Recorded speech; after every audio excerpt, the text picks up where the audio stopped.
Okay, in this lesson we're also going to use the terminator method, but it's going to be in a different context. Here we're given an equation. Notice we have an equal sign here. Okay, and that means if we have an equal sign and it's equal to something, there's a way to rearrange it and figure out what that missing number is that would make all of this stuff a true statement, that would make this work. In order to do that, we need a common denominator. So I'm going to look at these numbers and go, oh, look, I got lucky. These two things are the same thing. So I know x is going to be part of my common denominator. And x minus 3, well, that's a completely different quantity. I don't know what it is. So I have to include x minus 3 as my denominator, as part of my denominator also. Now, there's multiple ways of going about this, but my favorite method is the terminator method, because if I can make all of the fractions disappear without changing the meaning, to me, that's a win-win situation. So what I'm going to do is take this common denominator and multiply it by every single term that's there, just like we did with the complex fractions. Okay, so, for example, I'm going to put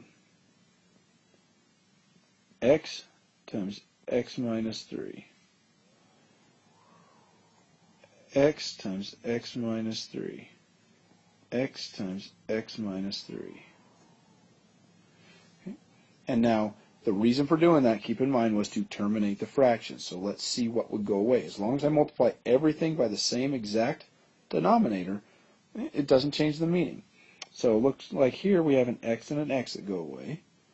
Here we have the x minus 3's go away, and here the x and the x go away.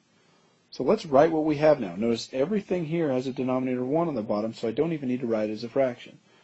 I can take this 2 and distribute it into what remains, and I get 2x minus 6 plus, here I just have a 5x equals, and over here I have a 1, luckily, so I'm just going to distribute that in. It doesn't really change things. I have a x minus 3.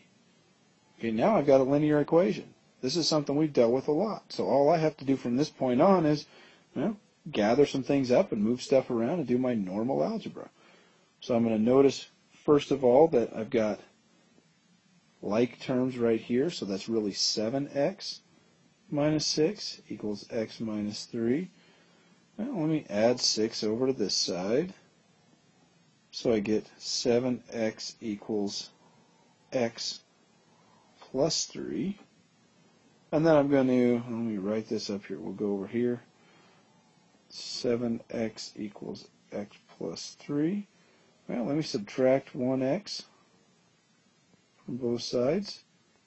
So I end up with 6x equals 3. Now be careful here. A lot of times people want to do this. Their brain just kind of steers them the wrong direction, even though it's very simple numbers to work with. I'm trying to get x by itself, so I have to divide by 6, which is going to give me a fraction, but it's a nice fraction. X equals 1/2. Okay? So 1/2 or 0.5 put in for every x here would make this a completely true statement.